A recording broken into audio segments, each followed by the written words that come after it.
Recording in progress. Thy kingdom come, thy will be done, on earth as it is in heaven. Give us this day our daily bread, and forgive us our trespasses, as we forgive those who trespass against us. And lead us not into temptation, but deliver us from evil. For thine is the kingdom, the power, and the glory forever. Amen. I pledge allegiance to the flag of the United States of America and to the republic for which it stands, one nation, under God, indivisible, with liberty and justice for all. Madam Clerk, will you call the roll, please? Ms. Miller, Here. Ms. Davis, Here. Mr. Etherly, Here. Mr. St. Columbia, Mr. Messina, Present. Dr. Miller. We have 4 present, 2 absent. I know Joe's on his way. Perfect. All right. So we'll jump in. Our minute, do we have minutes for last? So there are no minutes from our last meeting, but we will have those put together in the packet, consolidated with the minutes from this meeting, moving into our first of the February meeting, our first Tuesday of the February meeting. Everyone does have at their table a financial report or treasurer's report for the month of December. I wanted to give people some time to look at that. A couple of trends that I definitely wanted you all to just know. This is, as you look at some of the line items, and I don't think this would be a surprise to a lot of people, but overspending has just been a constant or a consistent theme that we've had in some of our habits. The chief of staff and I were talking about today ways to make sure that we implement measures before department heads do spending so that we know where money's going prior to a department head making a purchase. That system, I think, has somewhat been different over time, but we want to make sure that there's an alignment with whatever those funds are being spent on. As well, we have received monthly, and I think I mentioned this during the last meeting, we did receive a monthly overtime report so that we're able to see where our heaviest overtime is coming from. We are wanting to implement a procedure to make sure that our overtime is matching the rate for whatever the bank is for that specific department. Those are 2 areas that, I mean, again, probably of no surprise, but 2 areas that if you look at our police and fire, we exceeded what we budgeted for 2025. And so I'll give the floor to you all to just look through that. If anybody has any specific questions or comments on that, now would be the time.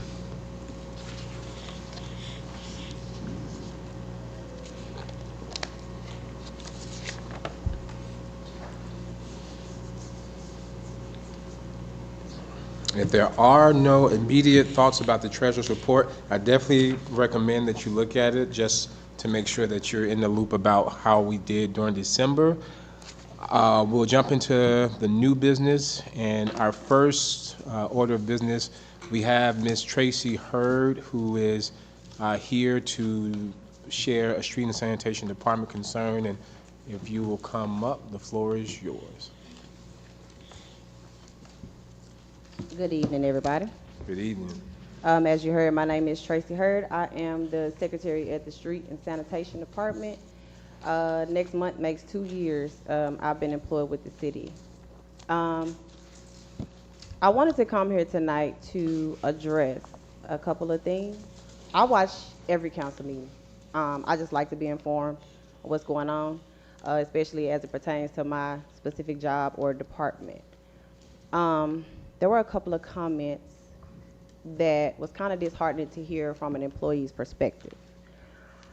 So last year, there was a conversation about trying to get some of the debt down and where to save money, where to make cuts and things like that. And I think there was a couple options. One was cut payroll by 15%. The other was to have the employees, which we're doing now, to contribute to our health plan. In that conversation, it was said but what about the lower level employees like street and sanitation? I understand the context of the conversation and the comment. I just think it could have been worded better, maybe lower paid, because if we're talking about money, we are on the bottom of the totem pole. In context, I understood what that person was trying to say. As an employee, though, it didn't make me feel too good to be called a lower level employee. My personal opinion, each department in this city was created for a reason. We all have a part to play to take care of our community and our citizens. At the end of the day, that's what we all should be here for. And comments like that, to me, comes off as classism. I'm not saying anybody meant any ill will or anything, but from an employee's perspective, you don't want to get up and go to work and do a job that most people will not do, and then to hear that you're a lower level, or more recently, our job is not as important as other people's jobs, because I feel like every department in this city is important. Everybody has a job to do. Everybody has their own things that they need to be responsible for. Water, fire, police, crime. We get that. Sanitation, cleaning up the streets. They're all equally important. And I just wish, I can't tell anybody here what to say when you guys are discussing whatever you are discussing. I can't tell you what to say. I can't tell you how to feel, because I do know we have issues at the sanitation department. Each department has issues. We have things that we need to work on as a city, as a whole. And it does not do us any good for us to have to hear people speak about us in that way. And I'm so sorry, because I wasn't trying to be a spokesperson for the entire department, because I don't know how they feel. I haven't spoken to them, but I watch every council meeting. And I just think it would be helpful in the future. It would just be mindful of what we say, because we're talking about individuals. We're talking about human beings. We're talking about people who have a nasty job to do, and it's not respected. It's not just Helena. It's a lot of other towns that don't respect their sanitation department, their garbage men. That's not our problem, though. We're talking about Helena. And I think that we need to, when we're having conversations, especially in a public forum, we kind of need to be mindful of what we're saying, because we're talking about individual people at the end of the day. Thank y'all for y'all time. That's all I have. Anybody wants to respond or comment, I'm open to that. I don't want to hold y'all up, because I know y'all have more pressing matters that y'all need to discuss. I just wanted to offer you guys an employee perspective into what some of the stuff that you say, how it can come across.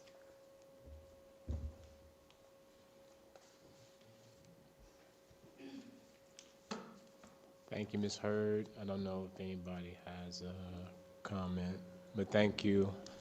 Thank you for sharing your concern, and I definitely echo the sentiment that we want to be mindful and engaging personnel. Thank you. We will move on to our second. Line item or business for the day, which is a water update, state of the water condition in Helena-West Helena. We do have with us today Superintendent Saeed Rose, so the floor is yours when you're ready.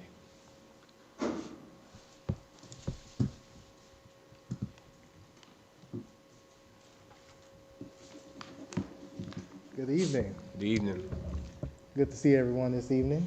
It's been a while.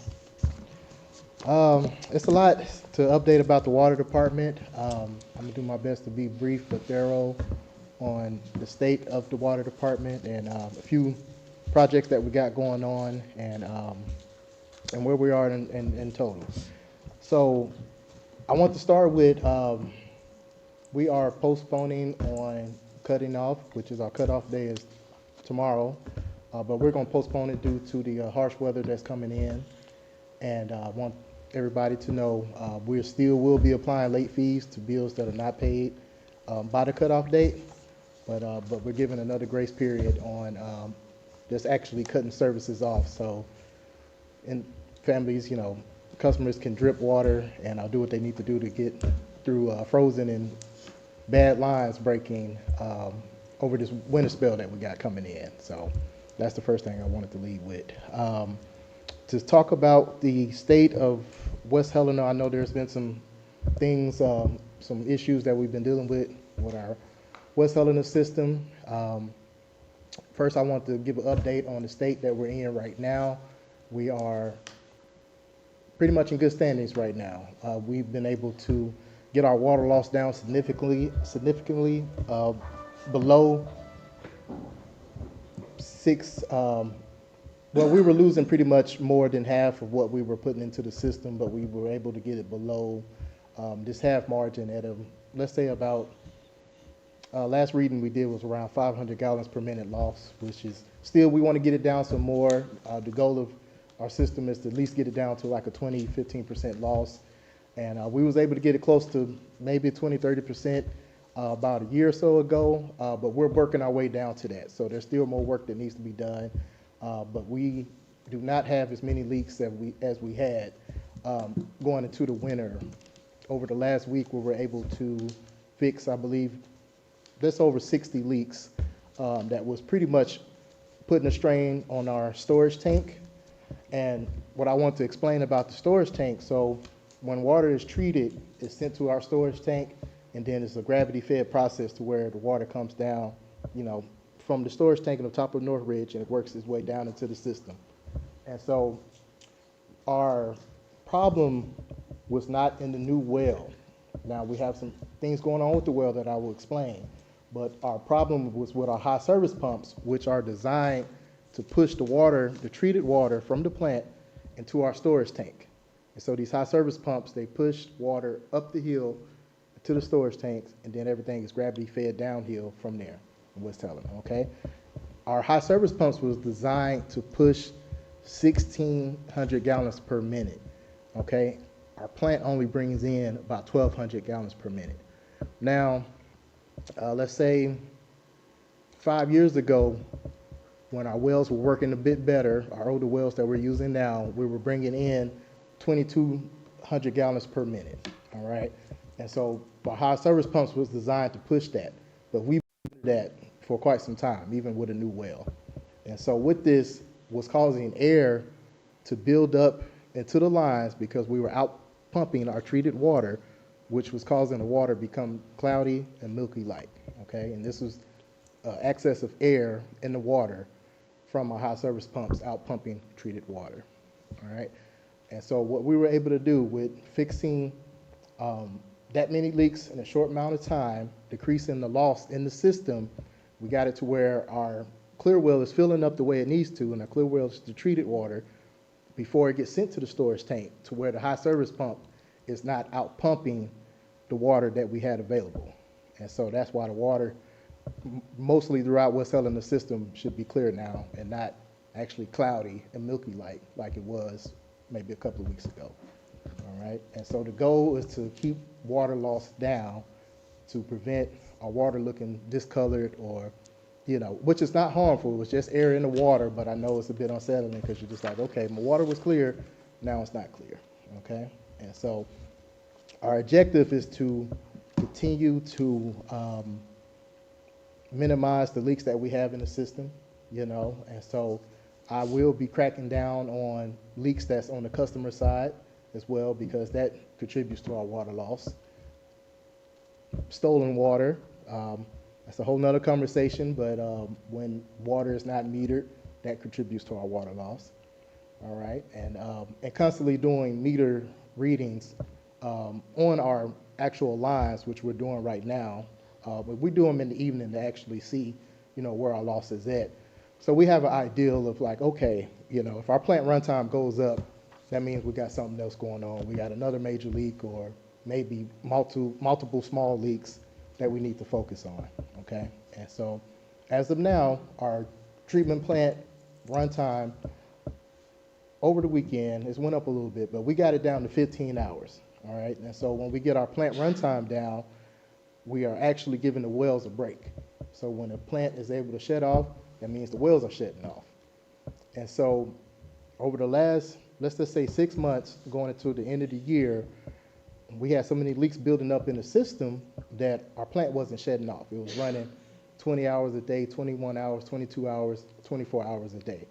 all right? And so when our plant is running this long for a long period of time, that affects our water table. And so pretty much what's going on with the new well is that the well is working, it's doing what it needs to do, but the production of the well has been affected from long running time period, okay? And so we were running the new well by itself for maybe, when we got it put in October 2024, we was pretty much running it nonstop all the way until, let's say, around March of last year, going into the summertime.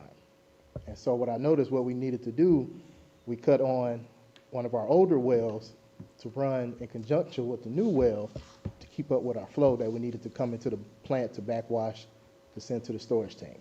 And so that's gotten to the point to where we're actually giving the new well a break so we can build production of that particular well. And so when we were, and please feel free to ask questions if I'm just going too fast or getting too much into detail. When we when we turned on our older well to add to the new well, we pretty much had to add 2 older wells, turn them on to the new well to keep up. And so this is when we started identifying a problem, like, wait a minute, you know, our new well should be producing alone without the other backup wells that's supposed to be our emergency wells, but we needed to run them all at the same time just to stay afloat. And so now we're pretty much running all of our older wells and we're giving a new well a break. But when we turned off our older wells, we noticed after having them off for maybe 2 to 3 months, for one case, the well that we're running along with all the other wells, well 10, we had it off for maybe about 6 months, if not more, and we're getting almost triple the production out of that particular well just from having it off for an extended period of time, okay? So we're not running the new well right now, but we're actually getting a decent production out of our old wells that we were having troubles with before the new well, if that makes sense, okay? And so our plan moving forward to address this is, yes, we need another well in West Helena. That's unavoidable. This was on our project plan, long-range project plan that was submitted to the health department, but we kind of had it on down the line, you know, but we're moving it up the line because we know we're going to need this new well sooner than later, okay? But before we get to that point, we're going to do a chemical treatment on the new well to see if we can clear the screen, if there may be debris, to see if we can get more production because it's supposed to be pretty much sustainable to run our system without our backup wells, all right? And so we're in works of working all of that out, getting a price for that and actually setting a date as well that I'll be presenting to you all, hopefully sooner than later. But that's pretty much the steps we're gonna take to ensure that we can get over this hump that we're in. We're stabilized now, but we wanna make sure that we're producing enough water consistently going into the summer until we can really work out the details to how we're going to approach getting a new well, okay? And now we're looking at getting a new well. This will be able to be covered under this ANRC funding that we're slowly starting to access, okay? So this is something that we can cover through the loan and actually pay back. And so we won't be directly coming out of pocket, which is, for this particular situation, good news. All right. And so that's pretty much the status of where we're at right now. Now, we know we have some bad weather, which is coming in, and that's always scary because if power goes out, if we get a freeze after the snow, you know, this is going to make things pretty hard for us on the treatment and distribution side. All right. And so what we're doing, Arkansas Rural Water is actually here assisting with just, like I said, doing a up-to-date reading on our water loss and basically putting together a strategic game plan on fixing whatever we need to fix that hasn't been fixed. Like I say, it's still some work we got to do to get the water loss down even more. All right. We pretty much are taking precautionary emergency steps to making sure we have backup power at the West Helena plant. This is going to be a little bit more difficult getting it at the wells, but I'm working on all of that to where if power shut down, at least we will have, the power that we need for our wells and our treatment plant to get us through, depending on what's coming forward. And also making sure that my maintenance and contractors are on call to where we can address the issue if it arises and get to it quickly. Speaking of that, I actually want to acknowledge my maintenance crew that's here with me. I got two good maintenance guys, and they've been doing every and anything that they possibly can to help out and to actually, keep us going. And so I want to make sure I spoke very highly of them because, man, we actually lost maybe 6 to 8 people at the department since the last time I spoke.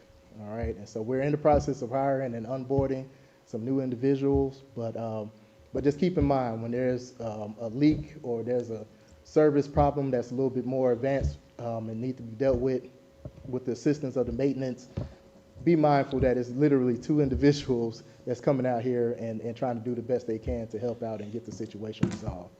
All right. Now, to shift gears a little bit, one of the projects that is going to help with the stabilization of the system is line replacement. Okay, a lot of the leaks that we're constantly fixing, that I'm coming up here talking about, that you're seeing these invoices from the contractors helping, these are literally the same leaks over and over and over and over again. Okay, and so I have here in front of me, and this is something I didn't have time to get this out to where you can see it in your packet, but we have the water distribution line replacement and rehabilitation project, get that word out, from our DRA grant is in full swing and full process, all right? And so this particular project is focusing on replacing distribution lines throughout the West Helena system.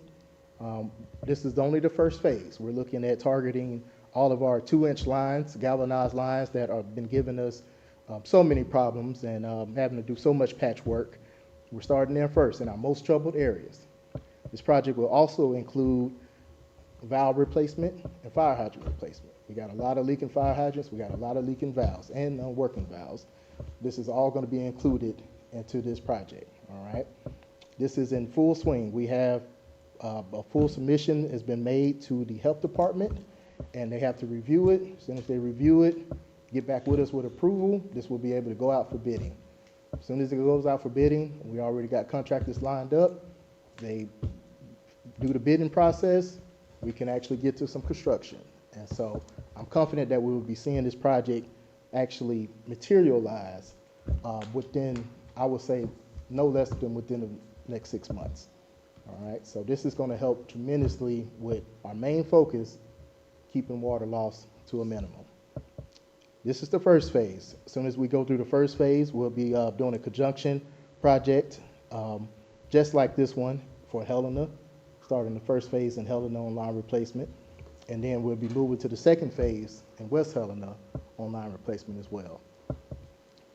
We're also looking to start a project on a bigger line replacement, possibly in Helena or West Helena, most likely in Helena. I'm working on that right now with Mr. Willing and trying to see how we can go ahead and move forward with that. But just know that is something that soon as I'm mentioning it like I am now, it's going to pretty much resolve getting surveyed, getting sent to the health department. Upon approval, we're going to get work going on it right away. So that should be happening sometime this year as well. All right. Another thing, before I shift to the wastewater side, our consent decree. Just want to speak a little bit about that. So we're, under 2 consent decrees, one with the health department, and as of now, we're in decent standing. There's things we still need to do. We're still working on licensing. There's been a little delay with the just internal struggles that we've been having, but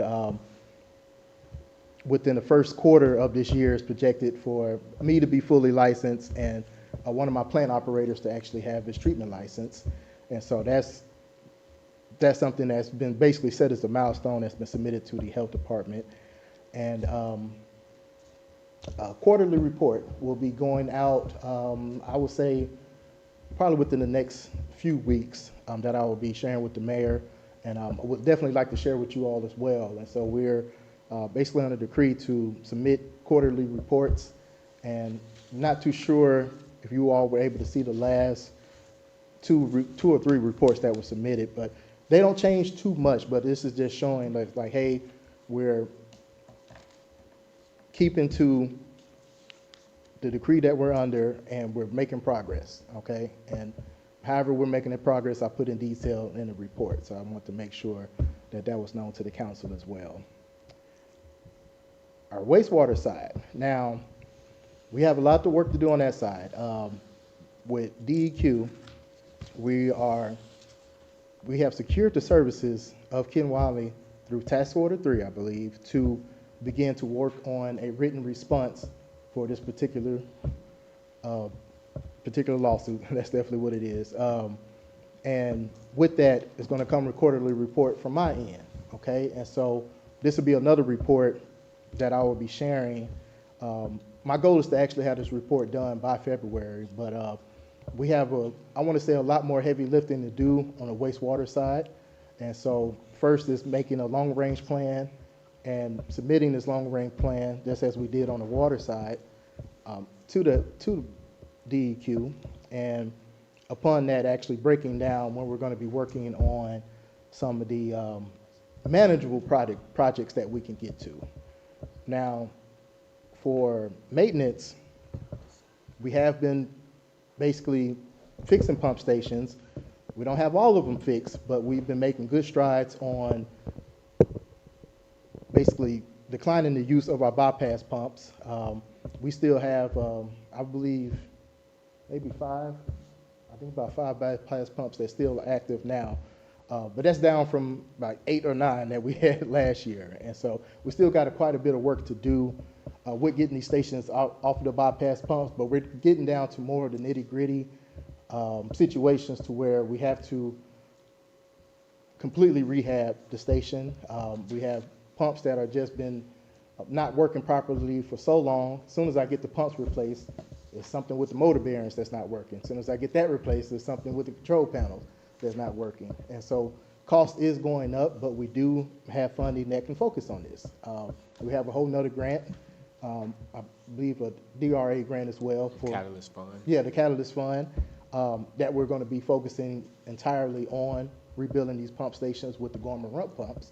And I believe there's pretty much a window for us to apply for some more funding that we're definitely going to need for our submersible pumps. We have these old style pumps that you literally can't get parts from anywhere in the state, okay? And so that's going to take a little bit longer for us to rehab, but we're in full swing of that happening, you know? And so when it comes to the consent decree, this is progress. We're making progress because we're not supposed to have a system that's running entirely off the bypass pumps, all right? And so another update on progress on the wastewater side is myself and both of my plant operators are fully licensed with Class 2 wastewater license, all right? And so that is something that basically we were supposed to have more than one fully licensed wastewater operator, and now we have 3, okay? And one thing I want to mention with the licensing, as we're onboarding new individuals within the coming weeks and hopefully even more within the next month or so, I am making it a year mandatory that they at least have one license by a year of employment, okay? And this is actually, from what I saw how it was back in the day, it was a 2-year mandatory, not to even be fully licensed, but to have one license. But I wanted to move that into a year to where at least 6 months training on the job will qualify them to be able to test with the proper hours and allocation of hours, you know, at least for a level 1 wastewater, level 1 distribution, and level 1 treatment if they're actually working in the plants, okay? And so getting this back into a mandatory process, I think will work us to where we need to be with actually having licensed operators and knowledgeable, competent employees, all right? And so we kind of moved from that, but that's my goal, is to get us back to being able to know this is a program, not just kind of coming in and, just going, learning as you go and on down the line, getting licensed. No, this is actually something that we need to have locked in stone to where, it's mandated. Not just if you want to, but you have to maintain and keep your job. All right. Yes, sir. Mr. F, do you know if we already have an ordinance on the books that requires the water people to get a certification or license by a certain amount of time? I thought maybe there was already something. Not that I remember. Okay. There's no ordinance on that. And what I was speaking from was actually our operational plan and our emergency assessment plan. That's what I saw it in there, and so I didn't know if that was something that was taken, to account for ordinance with the city. But from my understanding, there is an ordinance on a certain percentage or certain amount to get to your pay when you get a license. I don't know if that was. Wouldn't that be the same if it was an ordinance where your Yeah. pay was increased? Right, so Wouldn't yeah, that be- we definitely need to look at that ordinance to Okay. see what all that entails. So, because that actually may be in there. Okay. And I would like to see if that is actually a 2-year mandate on that, if so. And that was my overall updates I want to give. I know we were talking about in the past of having a water update every meeting, and there's always an emergency of some sort that comes up to where I might not be available. So I was thinking maybe I could just have a brief update I submit to the mayor, and it can at least be in black and white if I'm not here in person to give an update. Billing. I want to definitely make sure we talked about bills. I know there's been an issue on bills not being accurate, not sure if they're accurate, being higher than usual. This is really a case-by-case thing, and so it's not across the board, but it is something that I definitely want to let the public know that we're taking into account. If you have a high bill, let us know. We'll try our best to get down to the bottom of it. Our meters, now, we are working aggressively to make sure meters are calibrated. If they're not working properly, yes, we will do a meter replacement, but you gotta understand, when we do 1 meter replacement and that meter is reading just like the meter that we replaced, we're not gonna keep replacing the meters, all right? And so there are new meters that's being used. We have a generation 2 meter, which is, it's solar power. There's some different things with the generation 2 meter, but we don't have a whole lot of them. And so I'm using them in certain cases to where, instead of putting an old meter, we'll put even a new meter and see what we get. If there's something going on there, we may go back to an old meter, But the thing is, these meters do not always detect leaks that's on the customer lines, okay? So it could be something going on, even if you maybe had a plumber checked, or you just know you're not using a whole lot of water and we're still getting a high usage.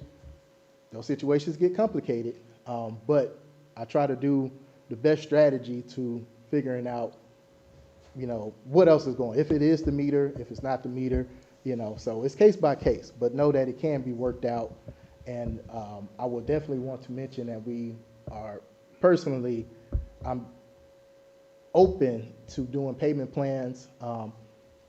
If the bill is just outrageous and we're not getting down to the bottom of it, we're replacing meters and it's still, there seemed to be something going on with the water usage. No matter what meter we put in, if the water usage is still high and you're still not detecting leaks, it kind of gets down to there's water going somewhere, and we're not always going to see that water where it's actually going, but we're going to try to find a median to how do we address this and keep moving forward without bills just being outrageous, okay? I know we're going to talk a little bit about the rate increase here, the next thing on the item, so that's why I want to go ahead and talk about this, but just know we're going to work this out. because there's things, it's hard on everybody, and people need their water, but we have to make sure that we're going about this the right way, and we're really addressing the issue. And so it's not always the meter. I know it seems like that, but these meters, even if they're reading inaccurately, it's a 1.5% maximum chance of it reading inaccurately, unless it was just put in wrong manually. That could happen as well. And so there's a lot of different situations that can cause billing to be high, but just know we're going to do our best to try to work it out and figure out what's going on. All right. Any questions about billings while I'm up here? All right. I think without getting too far into the next line item, it might be helpful to explain, because I know that the rate increase is something that makes a lot of people nervous, a lot of people anxious. We as a body, I'm not sure if it was last meeting or 2 meetings ago, decided to potentially, we thought it would be worthwhile to talk about it as a body tonight, but could you just explain for the folks at home, especially, as well as here, how flexible we can be before we're out of compliance with where we're supposed to be with the rate study for like ANRC. Well, I'll be honest, I would like to kind of sit down and look over the numbers, because I don't want to misspeak on how flexible we can be as of now. Now, I know, as we discussed already, when it comes to staying in line with this funding, was for the water, particularly for water, not for sewer. So I know we got to walk a thin line on the rate increase on the water side, but there's some adjustments that I believe we definitely can make on the sewer side, and also our fees, okay? And so I would say there's some wiggle room there that we can go ahead and line out. And I think it'll definitely be best to do that sooner than later.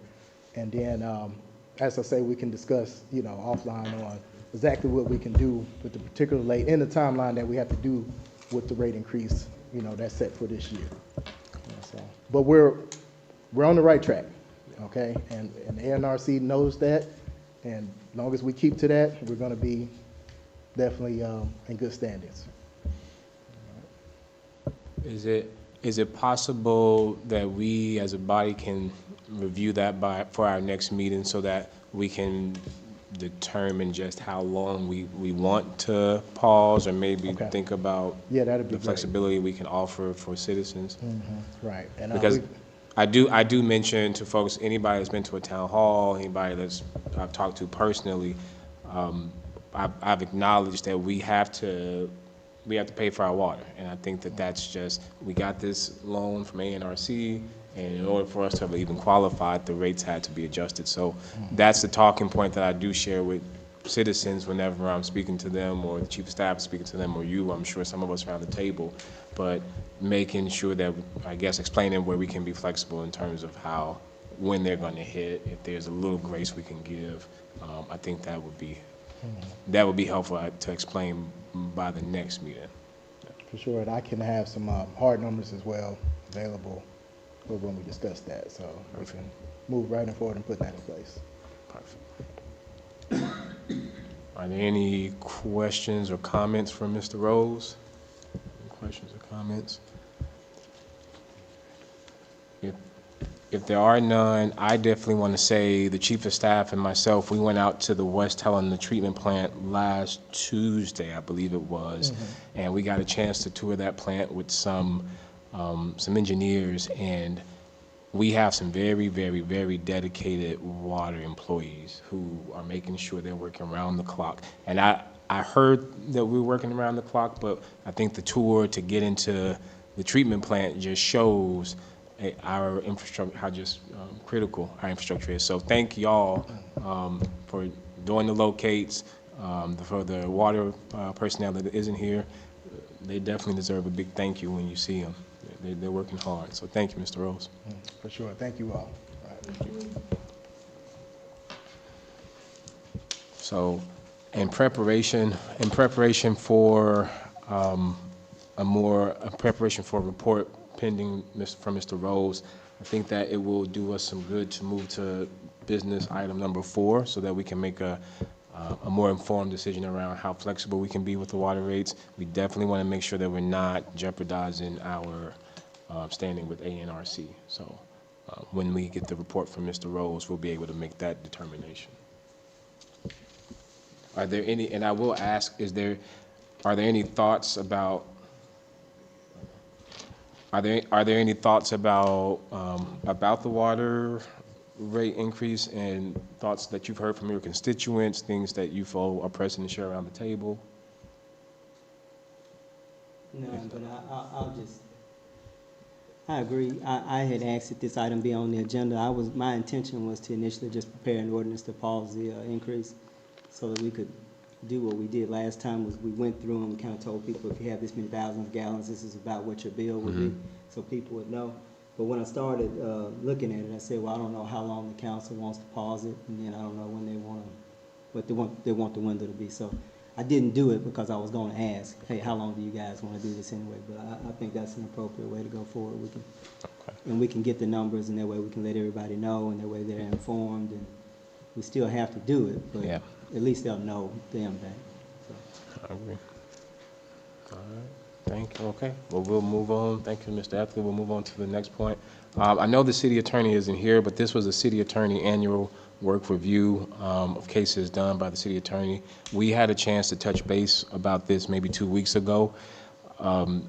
Section 1442-112 of Arkansas State statutes is that this body is supposed to get a report from the city attorney based on the cases that go through district court and what that looks like for the year. I asked him to prepare it, and I'm not sure, hopefully we can get that by the next meeting, but I do think this information would be very pertinent, especially now given that the chief of staff and we have had some recent conversations with the district judge. We've talked to some of the personnel. We also have been in communication with the police department pretty consistently over the last 2 weeks, and we're trying to find trends for what type of cases are going through our district court, where can we maybe improve in terms of our stance or the judgment that's being issued. So I think that this will be something we double back to when the city attorney comes back. And I definitely just wanted to remind folks that statute 1442-112 mandates that we had that to look at. So we'll come back to that one. Yes, I think he's under the weather today. Say it again. He's under the weather. Thank you.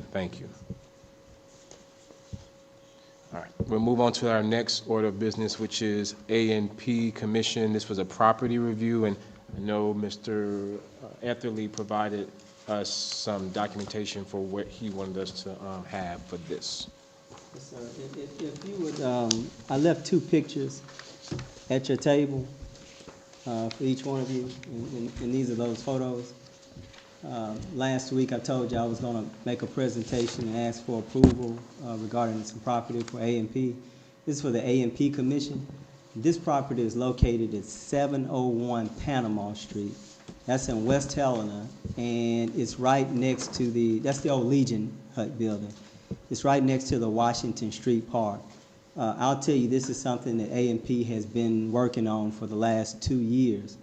And it looks like it's about to come to fruition. That is, provided this body approve the purchase. What we want to do is, I'm sorry, I got that sideways. What we want to do is we want to purchase this piece of property, A&P, and we need the city council's approval because the property will belong to the city of Helena-West Helena, not A&P, but A&P is going to buy it or pay for it. So it'll come from A&P funds. Let me say this because I know people are always listening to hear these monetary things. A&P is the body that collects the what we call the hamburger tax. It's the tax on food, prepared foods, and lodging. It can only be spent on parks, I'll say broadly tourism, but it's things that bring visitors to the town. So this is a parks project for A&P. This would come from A&P funds. What we want to do is we want to purchase this piece of property and clear off this area and make it a part of the park. And so we've been working on this for a couple of years now, and it looks like it's about to come to fruition now. But we need approval to move forward. And so what we're asking the body to do is I prepared a resolution that has a legal description for the property, and we are asking you to approve A&P purchasing this piece of property.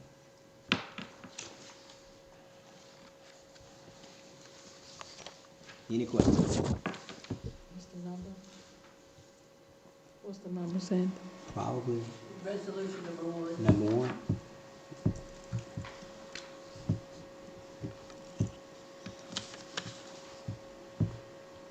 As everyone is deciding whether to make a motion or not, I just want to be said that I support all things outdoor recreation, and I think that our city desperately needs that. So I love that A&P, as they have been. I think not everybody understands that y'all have some members that have done some park renovations, and they've been very active in trying to keep our entertainment and tourism going. So very satisfied with that. Well, I'll throw in this.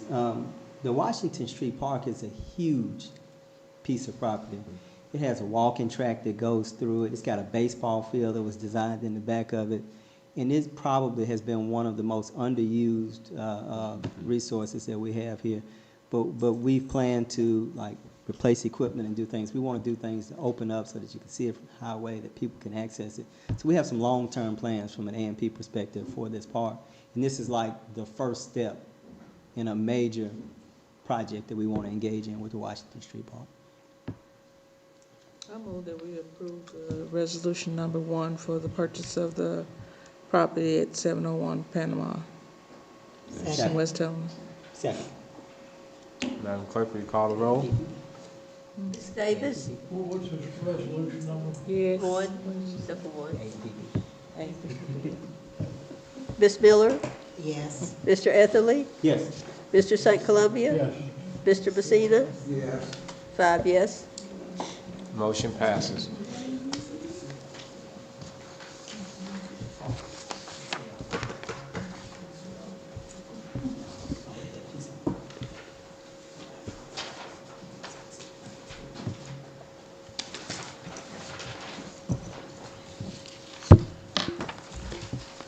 Thank you.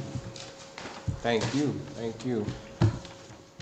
I think this will go a long way towards healthy lifestyles and promoting healthy living, so thank you. Our next line of business is the repeal of the 3-day trash route ordinance. This is also on your table in front of you. This is an ordinance to repeal that, this is an attempt to repeal that ordinance, being that we are not using a 3-day trash pickup system currently. Yes, sir, and this is another one. We paused, back in May of last year, the council adopted the 3-day trash pickup ordinance. It was supposed to take effect on July 1st. We paused that back in July, and it was just left hanging. I thought as a matter of housekeeping, we needed to just remove it, since we've been doing the 4-day trash pickup. And so this ordinance is pretty short. It just says the ordinance was passed on May of 2025 to go into effect on July 1st, 2025. That the city has, we lack the resources to do a 3-day trash pickup. And that ordinance is being repealed, will remain on the regular schedule. So, any questions on that? Just a number. Ordinance number. 2. Ordinance number 2 of 2026, and I will move to place ordinance number 2 of 2026 on its third and final reading title only. Second.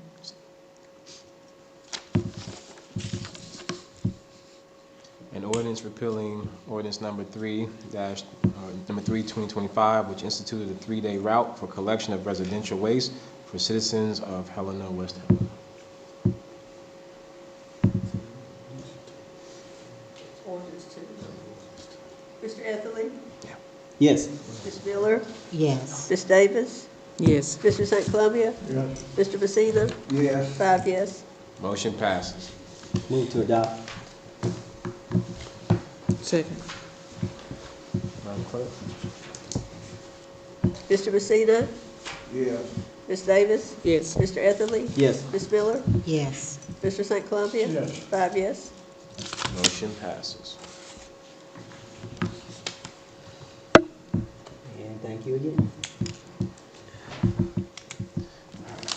Our next order of business, number 7, in your packets, this is page number 2 in your Helena-West Helena city agenda or city council meeting packet. This is, this should be a familiar list of appointees from the Airport Commission. I do want to provide some clarification as to why this did not pass this previous fall. When I appointed these 6 for the terms that you see in your packet, I do believe that the city attorney was under the impression that I was wanting to shrink the Airport Commission from 7 commissioners down to 6. That is not the intention that I have to do, and so I have spoken with the Airport Commission to try to commit to them that we can get these nominations approved. Commission. There is no language definitively that says that we can't add a 7th person after. I did not want to hastily put together a 7th individual within the last week. I felt that it would be a disservice to the city and the Airport Commission to do that rather quickly. So if you all would be willing to nominate the 6 names that you see here, what we are able to do is go back and add a 7th nomination to complete the 7 commissioner board for the Airport Commission. Is this the original list here? Yes, this is still the original list with the correct terms. I also learned that the terms are in line with state statute, so this is exactly as it. Yeah, they're supposed to have one come off each year. Yeah. And this is, I want to make sure, this is aligned with section 14-359-105 with the appointment of commissioners, stating exactly what you just said, Mr. St. Columbia, that the terms are aligned with how they're supposed to matriculate off of the commission. So yes. Or should one of these read 6-year term?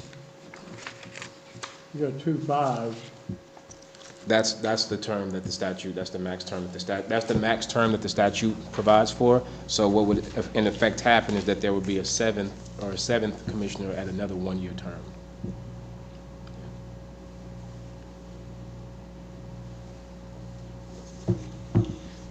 So you want us to approve this tonight? Yes, if we are willing to, the request from the commission, the airport commission, is that they haven't been able to conduct official business. There is no reason that we can't confirm these 6 and also nominate the 7th once we have a candidate that makes sense to add to that So we body. can add one more later on? Yes. Okay, I'll make a motion that we approve these that you have listed here. Second. Madam, I have one question. Mhm. The city attorney's not here. I would look over him and ask this question. Does this have to be done by ordinance? Because my understanding was that we needed to adopt a new ordinance because of all of the expired terms and everything that happened along the way with the old commission after consolidation. That was my understanding going into this, that we needed to appoint a new body by ordinance. But he's not here to answer that question, and I won't substitute my own understanding, except that was it. So the same statute, section 14-359-105, the commissioner shall be appointed by the mayor and council body, confirmed by a simple majority vote of the elected and qualified members of the city council. So we don't have to have an to adopt this, and that's why I clarified. I believe the reason why this vote did not pass this past fall was because I nominated the 6, not being aware that there was a 7th appointment to be made, and I believe the city attorney was under the impression that we were going to go with a 6-person have to have instead of 7. So we would have needed an ordinance to adopt this, and that's why I clarified. I believe the reason why this vote did not pass this past fall was because I nominated the 6, not being aware that there was a 7th appointment to be made. We should. And I believe the city attorney was under the impression that we were going to go with a 6-person. Have to have instead of 7. So we would have needed an ordinance adopted. And that's why I clarified. I believe the reason why this vote did not pass this past fall was because I nominated the 6. I don't really know. I know that the city attorney had mentioned one time about doing a new ordinance for the airport commission since we are consolidated now. And have the, that way, that we would do away with that very old one. That was the thing. We consolidated. Yeah. We didn't do an ordinance to reappoint. Right. And so the city of Helena-West Helena, just my memory, doesn't have an ordinance. Right. Okay. So while once the city attorney is back, what I will do, I will reach out to the commissioners today. It's been a while that they've been unable to meet officially, but I will reach out to them today to make sure we can get that ordinance created by the city attorney and approved by this body so that we can get these 6 nominated. In that time, potentially, a 7th person can be selected. I definitely want to make sure we are doing things appropriately. Are there any questions about this list? Any questions about this body? If not, we'll move on. All right. We'll move on to number 8 of our new business. In your packet, this is page 3, Helena-West Helena Constitutional Compliance Packet. This is not necessarily something that requires a vote, but it is a review of compliance regarding the city deficit. Following this is an ordinance that you were given last week, and before we jump into that ordinance, this packet documents the constitutional, legal, and fiscal basis for adopting an ordinance granting limited mayoral personnel and performance-based compensation authority to address the city's approximately $5 million in debt while remaining in full compliance with Arkansas law. So I won't read through the entire thing. I'll give you all some time to do that. But in short, this summarizes that we are basically violating Arkansas, the Arkansas Constitution by operating with our deficit, and that we should not. I haven't gotten to that point, but that's where we are. There are certain decisions, namely, for example, hiring of personnel and merging of departments that I do believe could be made slightly faster in good judgment. And this is an example of, this packet is an example of why that needs to happen at times. Fiscal stabilization is the point of this entire, is the idea of this entire packet. So follows is essentially, it's an attempt to grant, and I'll flip the page.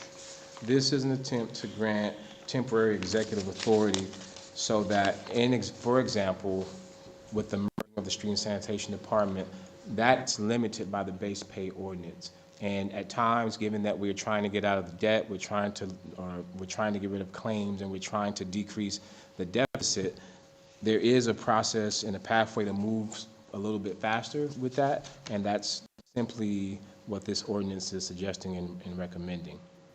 It's not there are control parameters for example, if you look at clause or section number 6, how long this can remain in effect for.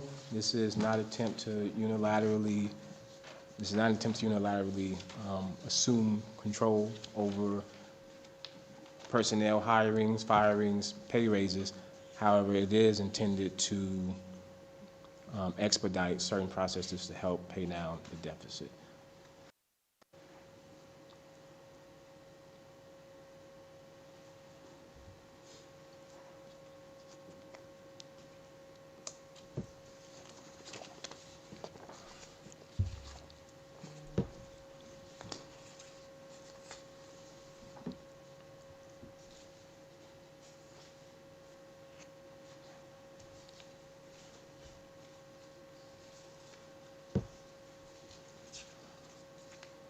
One obvious question I think will be good to ask now is, would we be willing to support this ordinance, given that I do believe some of us have said throughout the last few city council meetings that the base pay ordinance is not necessarily ideal, and that can prohibit us from maybe hiring the best person in a job portal or a job pool for a specific position.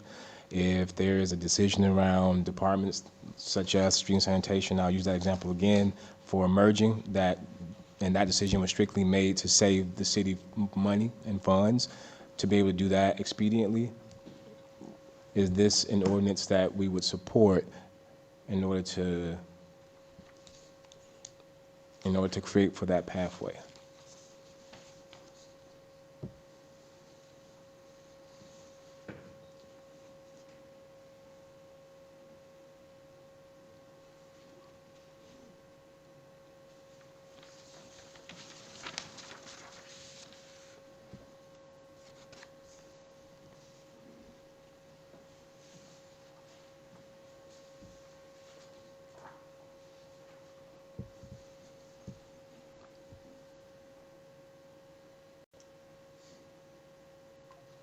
Ms. Miller, Ms. Davis, Mr. Etherly, do y'all have any thoughts about it?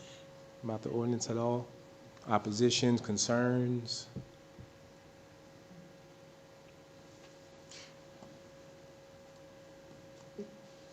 Just looking at this on the face,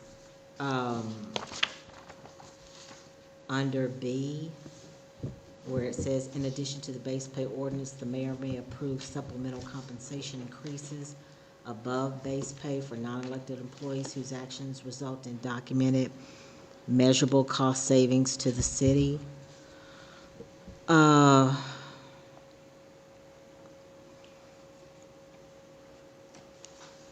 So,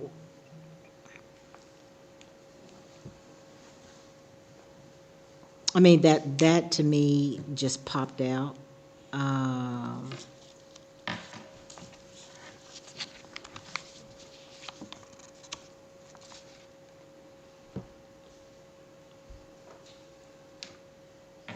That was just a point that popped out with me. Okay, thank you. And again, the only example that would fit this as of now is, I think, what we spent the last 3, maybe 4 meetings discussing, which was just merging departments and being able to make that decision. We're saving money by combining certain roles. We have a qualified candidate that we would be able to pay without incurring any extra operating costs, while at the same time saving money. So that's probably the best case or the best example to use.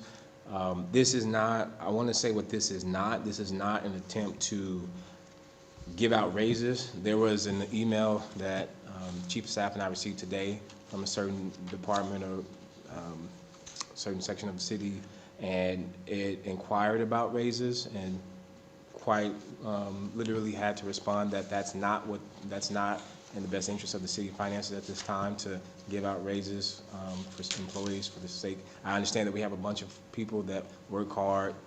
I would dare say, do deserve raises, and we want to make sure that we do that the right way. We're not in that place right now to do that. However, if we have to combine 2 departments, hire someone that's qualified, that I do believe our city needs in said departments, that's worth it. And so doing, again, the base pay sometimes slows that down. And just for practical reasons, is this job pool going to be available with this person in it? Is this going to be, is time sensitive? One of the priorities that the Chief of Staff and I both have is to pay down the deficit as fast as possible, and that's part of the urgency behind this. So, and again, there is, again, I want to point out that there are control measures that are put into this, because this is not a unilateral grab for everybody's getting $15,000, $20,000. That's not what this is at all. So in other words, these would be decisions that you'll make and not us make as a group. Essentially, yes, for the sake, and again, for no other reason other than getting us back to constitutional compliance quickly. I doubt that we're going to get rid of the base pay ordinance tonight or tomorrow or the next meeting. So making sure that certain decisions that need to be made rather quickly can be made. And that's the context. So it's not because, for any other reason other than just constitutional compliance, get out of the deficit.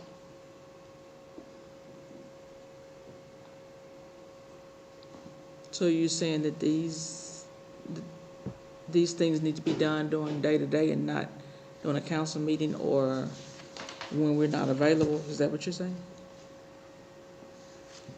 Sometimes it's urgent, yeah.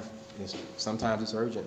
So and again, I think the example that fits this best is if I could have combined the street and sanitation departments 5 months ago, or 5 weeks ago, 6 weeks ago, shaved that $163,000, been able to get a qualified candidate while also decreasing the operating funds, would have been able to do that.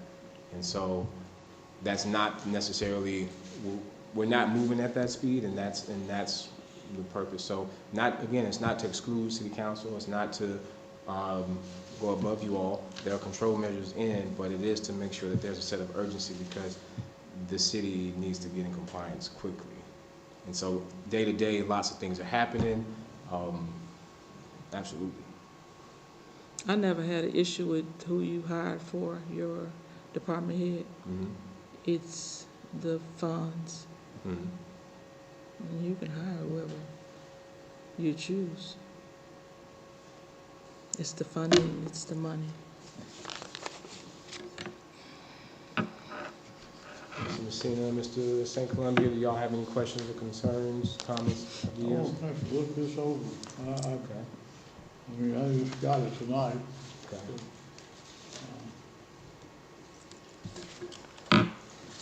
Give me a little time to look this over. Got it. So it does sound, just as of now, that this won't necessarily be something we can take a vote on tonight. I will reintroduce this again in our next meeting. And I just want to reiterate that, again, compliance with expediency is where we're trying to go. The city's got to save money. We need to do that fast. And we're wanting to make sure that we can put people where they need to be when they need to be there. So. Well, Mr. Mayor, you asked me and I didn't answer. Oh, okay. I'm sorry. Go ahead. I didn't mean to skip you. I don't want you to think I was ignoring your question. As I read this, section 2, the mayor is granted the authority to hire, discipline, suspend, or terminate city employees. That's a power that the mayor already has. Mm-hmm. So that's nothing new. Section 3B is the one that jumps out to me. In addition to the base pay ordinance, the mayor may approve supplemental compensation increases above base pay for non-elected employees whose actions result in documented measurable cost savings to the city. I guess my issue is that the money, that's the primary function of the council, to manage money. And I'll say we've directly at this table over the years told people no. Treasurer and I had a lighthearted moment about that a couple of years ago. We've told people no and they do it anyway. So it's hard enough to manage money from this perspective, from council perspective, as is. What this ordinance proposes is that we agree to essentially not know what has happened. And that's my problem with the whole thing. I don't know that this request has ever been made of us, but I don't foresee any emergency circumstances where a person needs a raise, where we can't meet and discuss it. We've done it in the past.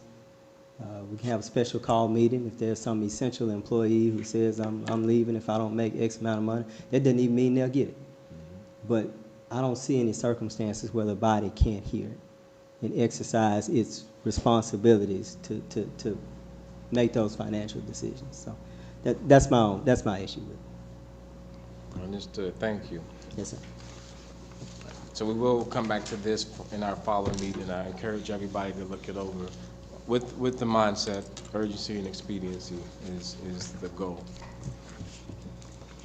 So we'll move into our second to last order of business, which is the landfill truck ordinance review. This is an articulated or truck landfill. If you look at your desk or table, you have, it's the one that has articulated truck landfill. There we go.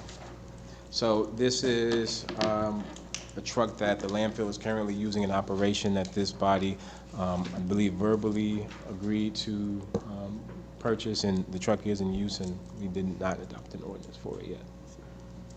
This is the truck that you guys approved for the purchase of at the landfill back in either late July or early August. Yeah. And the clerk notified us the other day that for housekeeping purposes, we need to pass a waiver of competitive bidding so that we don't get flagged in the audit for it. And so that's what she's prepared for us, a waiver of bidding. But we bought the truck. It was presented to you back in, I think it was August. It was presented to you, and we bought the truck for the landfill. It'll be ordinance number 3. We ordered one, Ordinance number 3. Ordinance number 3. number 3. Yes, sir. I'll move to adopt ordinance number 3 by placing it on its third and final reading, reading title only. Second. An ordinance waiving competitive bidding in accordance with Arkansas Code annotated section 14-58-303, authorizing the mayor to enter into a contract to purchase certain property for the city of Helena-West Helena and for other related purposes.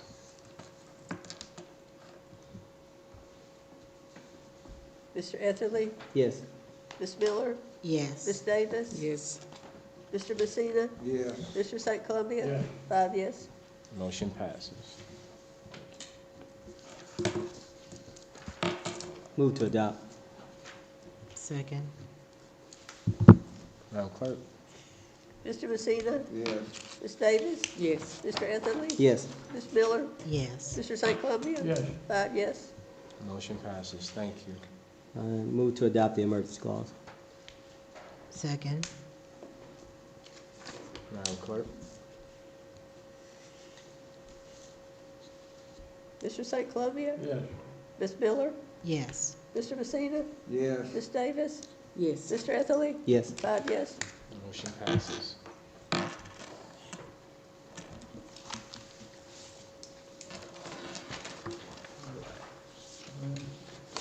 So we're on our last order of business for the night, which you will find, I do believe Treasurer Turner passed these out to everyone.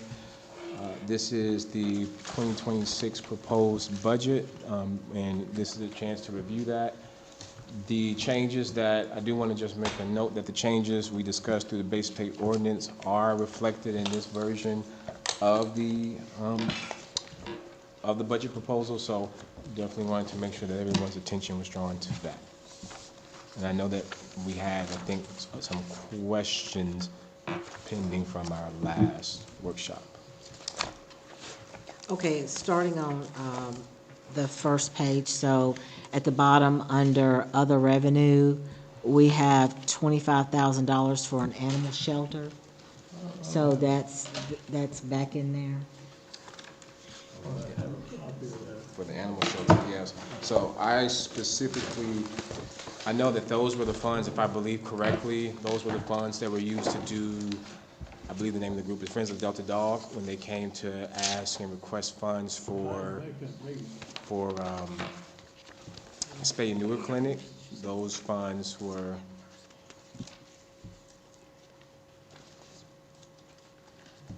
We hadn't approved the base pay ordinance yet, have we? we did, When? the meeting that you were at. The meeting I wasn't at? I was- And we'll come to that, Mr. St. Columbia. But to address It's the Councilwoman, same budget you had initially, Joe. It's the same budget that you were given initially. You've got it in your packet, your thing over there. to address Councilwoman Miller's point, that, I requested that stay in because for groups like Friends of Delta Dog, they're doing really important work, so we don't have the shelter, but for animal-related, animal control, animal rescue-related purposes, we are able to fund a spay and neuter clinic should they when they need to do one, because I know they have one coming up sometime this spring. So I requested that those stay there, similarly like the animal control positions, because the shelter's not physically here yet or now, but wanted to make sure we have some type of effort for animal rescue and control.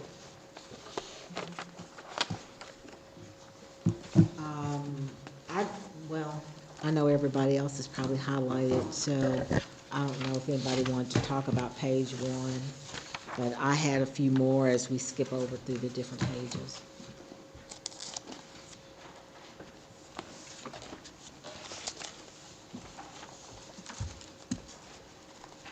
You said you had a few more on page 1? No, that was the only thing I had on page 1. On page 2, under the vehicle allowance, so that's staying in as well?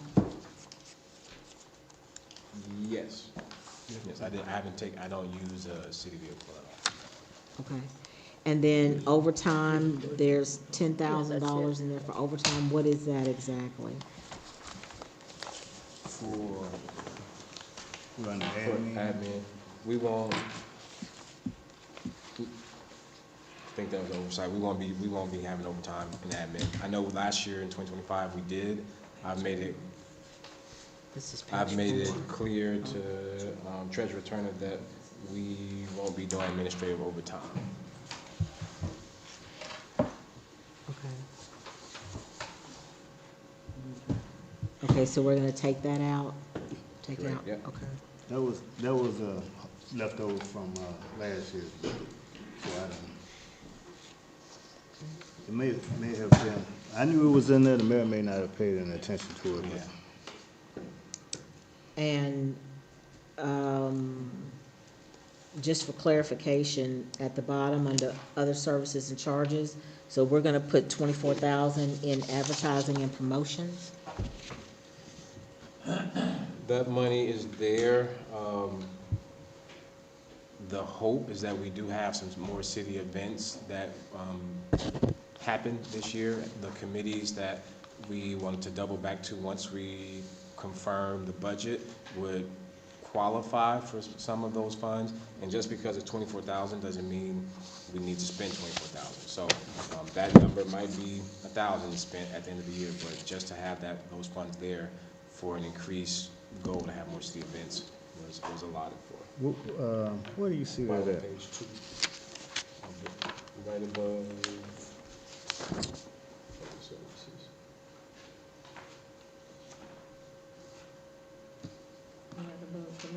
That's,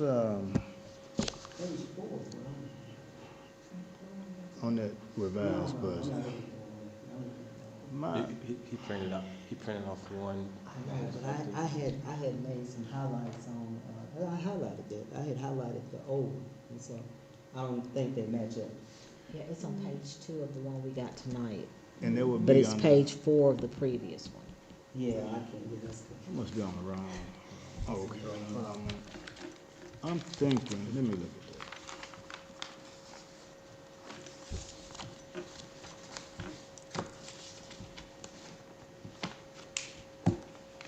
that. That, what fits in there on that line item is the recording of the meetings. It's like what the work that KJIW does. The who? The city council meetings and all the other meetings. The advertising That's also promotion? part of advertising. It's not advertising. It should be, that's a line item I've been using forever, but that's just, no, that's Professional service? let me see. It started out as something else. And then, you know, initially we weren't recording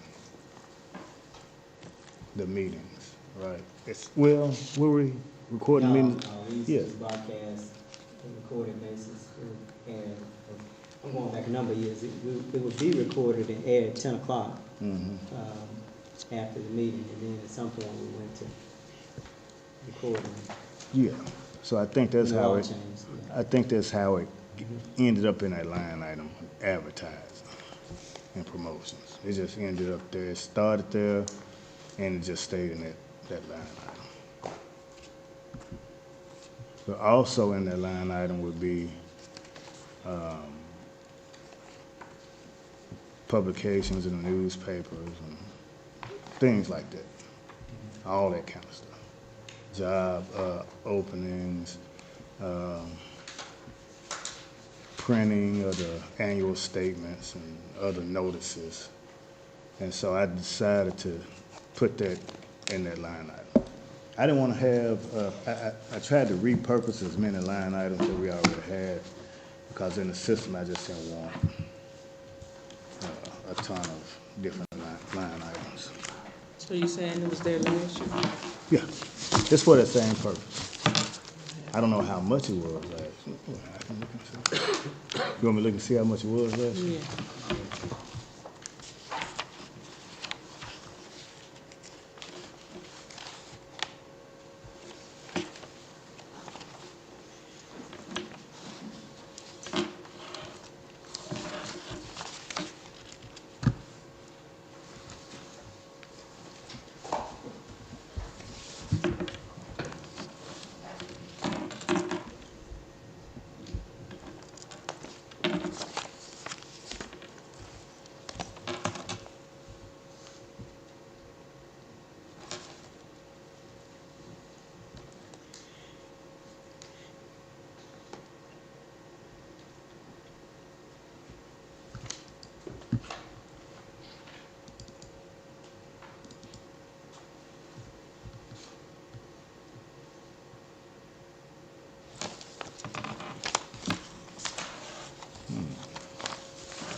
That line item was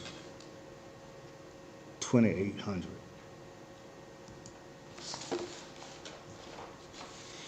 In the 2025 budget.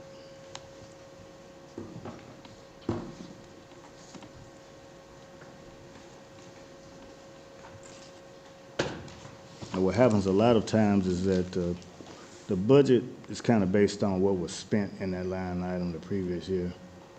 So it's pretty much probably what we received, but it's probably not what we were billed. Probably we're behind on some payments. I'm sure it's more than $2,800, but that's what it was in 2025.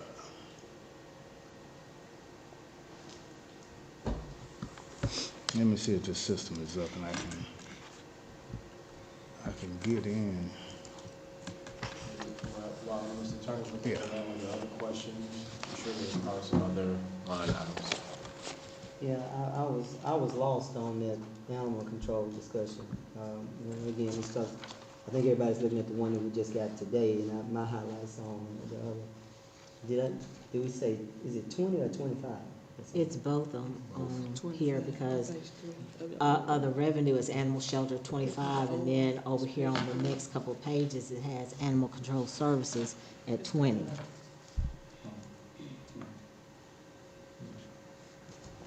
That revenue was something that Kevin was saying that he was gonna get a grant or something from somebody. How When much we, did we actually spend on that line last year? now there's a animal control department, and the revenue is, she's talking about the revenue side. You talking about advertising? No. I mean, he was looking for advertising and promotion. Yeah. And I guess I crossed you up because I asked about a different thing, so let me pause. I know we did, something Just paying for new spaying neuters, right? We did something for spaying neuters, I remember that. So you wanna know, But that was 5,000. You're right, that was 5. you wanna know this year? No, I was trying to figure out what we actually spent. This year? Because, yeah, last year, we had a line item, and then, we had the group that came and they asked for, I guess they did spay and neuter claim, and we gave money from that line item. So my question was, how much did we actually spend last year? Okay.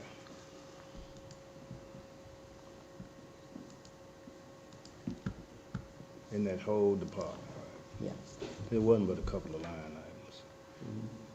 So I'm hoping the internet will work in here. Okay.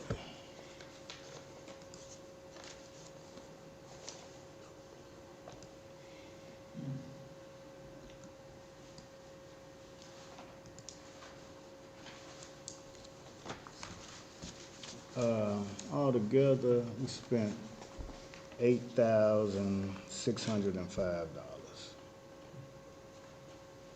We spent $8,500 on animal control services, which was to Delta Dog,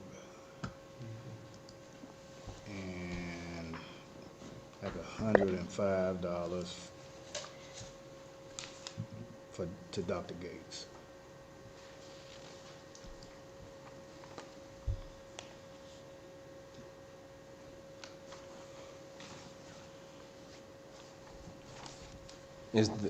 Is the concern that there's too much money allotted to those line items? Is the question? Yeah, for me, yes. I mean, I assume they'll come back and ask for spay and neuter clinics again, you know. So if we didn't spend 20,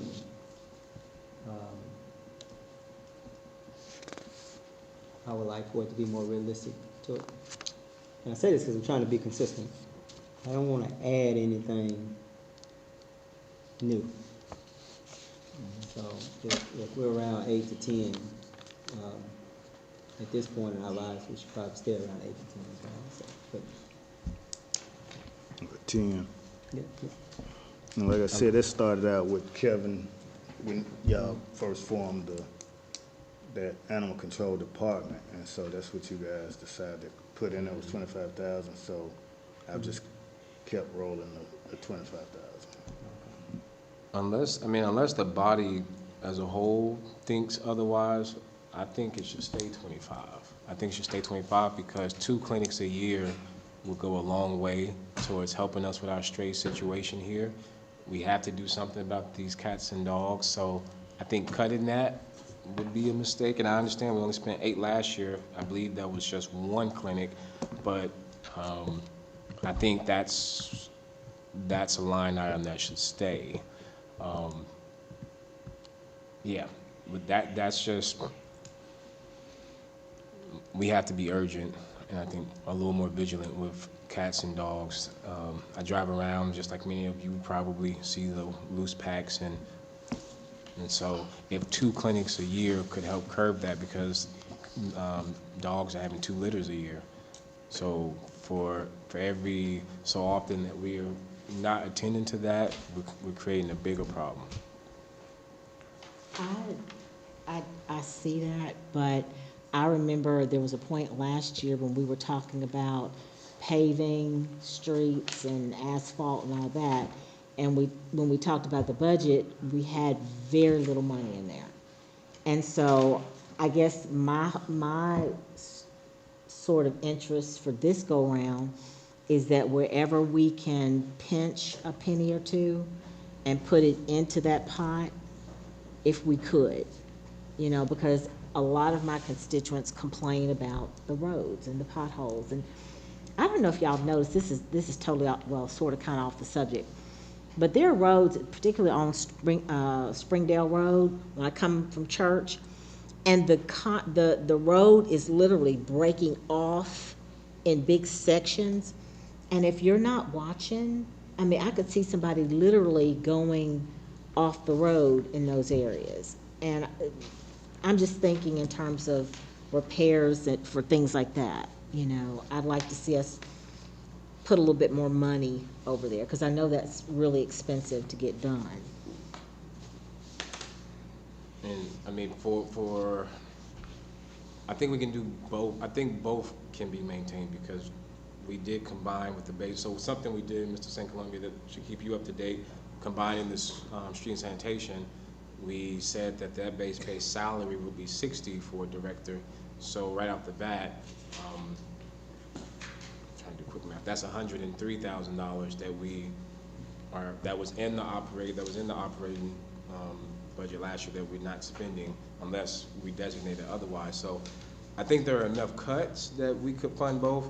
And I mean, the town hall meetings that the chief of staff and I have led, every single town hall, cats and dogs has come up. So I believe we could do both, because the chief of staff and I were over in Rose Circle today looking at a potential washout and street that just needed attention. And we've been successful at doing some temporary fixes for the meantime, as we know that streets are about to be, a lot of streets are about to be interrupted with all of the water line replacement work. So we're not wanting to put down brand new streets to basically dig them up to replace water lines, but we are wanting to address them because people shouldn't be put in dangerous positions to drive in. And you should be able to get home without, having to buy a new tire, going and coming. So I believe there are enough cuts. I know there are enough cuts to do both. 93,000 or 103,000 that we're saving from the street and sanitation is that can help also go into more of the street fund as well, for road repairs and whatever different roads need. We did submit a grant for up to 300,000 through RDOT as well. So we're not just relying on what we have coming in from the city, but we're looking for additional funds too, because we want to, like I said earlier, we want to be aggressive and urgent with how we're tackling this. So I just think it would be a mistake to cut animal control, animal service funding, because the community is saying they want that. I'm looking at, and I would ask this to Mr. Turner, which line item in the street fund budget is used for asphalt? Strictly, okay, I got a couple, it depends on how it's, so if it's just asphalt and they pile it on the yard somewhere, that would be in supplies dash materials. Okay. If they were fixing the street or repairing the street road or something, and they went and got enough to do that, then that would be in repair expense street. Okay. So they bought it like in bulk, I would put it in under supplies materials. Now, can I get back to Ms. Davis's question of, who had the question about the A and advertising? Yeah. I think it was a shared question. So what I'm looking at is, someone asked me how much it was in the previous budget, which was like $2,000 or $3,000. So whatever it's something made me put 25 in. I mean, 3,000 in 23, in 24, 23 to come up with the budget. Last year, in that line item, like I said, we had the recordings, and we had the Helena-World. I guess we had Force 3, so it may have been some other type of advertising or whatever. And that came out to be, in 2025, that total amount in that line item came out to be $23,180. And so that's why it's 25. Put in 24,000 even for 2026. Because I can see some consistency. I see KJIW is going to continue to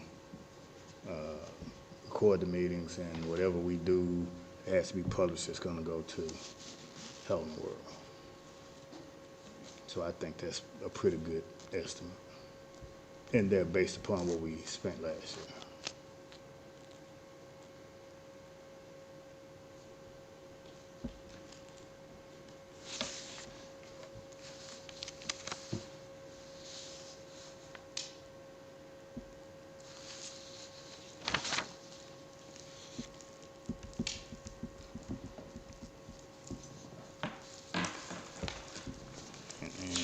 other expense items. And let me give you a heads up on so if you look on page,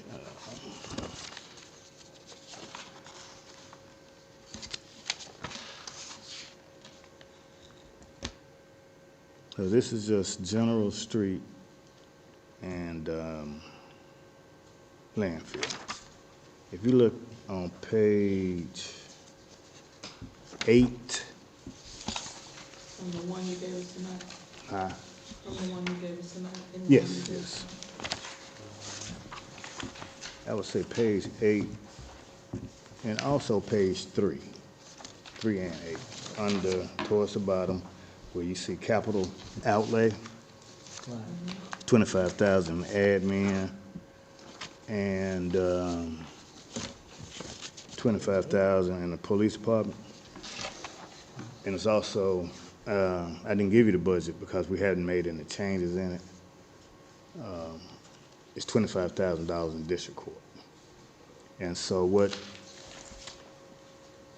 the problem we've been having, and like some of the delay in just giving you a full report right now, we've been having some issues with the server, primarily with the servers. And so the servers are just useless, the ones that we had. We don't use the servers. We had to use one of the employees, well, a couple of the employees' desktop machine and load the database for my accounting software and whatever software that they use in district court on another employee's desktop computer as a database. And so it's taking up a lot of space on both employees' computer. And so we need to get new servers. Admin needs a whole new server. District court needs one, and the police department. Because the one that we were using, it's just failed. And we can't continue to use that employee's desktop computer for an accounting database. And while I have a lot of data in my data in the database that I use, district court has even more than I have. And so it slows down everybody who uses it. I use it, Ms. Ramsey uses it, payroll clerk, and we were trying to get a couple of more people subscribed to it. So these are the costs of the servers that we've talked with Fuse. And so they've given us some quotes on servers. And this is how much it is. And we were going to try to get one server for City Hall, but who? Virtual Justice, is that what it is, Don? Yeah, so Virtual Justice recommended to them that they not share a server. That probably was part of the problem they had in the first place. So they suggested that they get their own server. But it's not in this budget because they have a court cost fund, which they can pay for that out of their fund. But the general fund will have to buy one for our accounting software and one for the police department. That's on shaky ground too. They were how much a piece? Huh? They were about how much? 25. 25,000. They were more than that, but I was talking to them for a few weeks and kind of talked them. I didn't talk them down, but they were trying to give us the creme de la creme, you know. And I said, maybe we don't need that, but he could almost guarantee that it would last us, I think, 17 years or something like that. So that's what those amounts are, just in case you see them. I'm trying to think of anything else that I think would be something that you may have looked over. I'm still back on the potholes. Refresh my memory. When we bought asphalt, how much was it per purchase? It was like $3,000 or $4,000 per purchase. Is that $5. It's $5? $5,000 for 24 bags or 25 bags, yeah. $5,000. And it didn't last very long. Okay.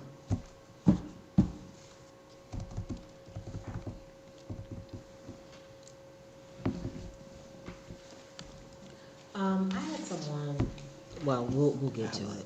I guess we'll just keep going. I won't cut anybody off, but we're about to switch departments unless y'all are still. The police department? Wait a minute. Maybe I'm not ready to go to police yet. Yeah, police department has, I'm looking at the previous one, page 9. General fund budget under police department. Contract labor, $85,000.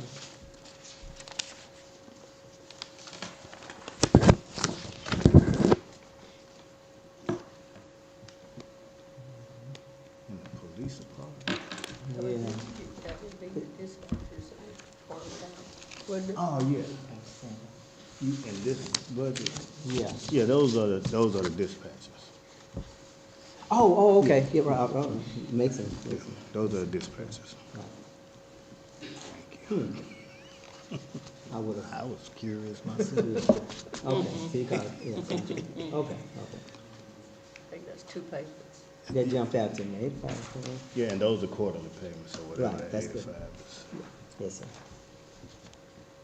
And then in sanitation, now, if I remember correctly from last year, in sanitation, there's $55,000 for contract labor.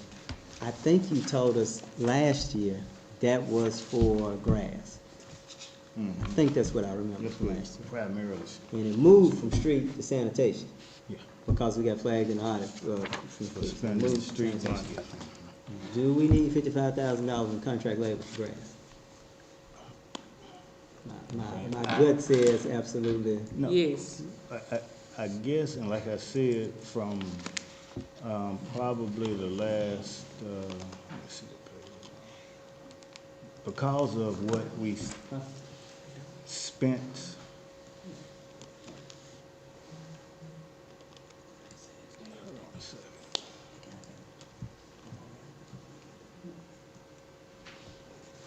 Yeah,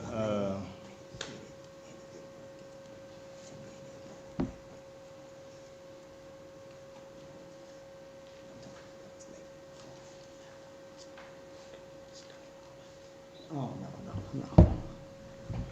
No, I'm sorry. No, you because last year we spent, in 2025, we spent 254,000. We actually, it's $254,000.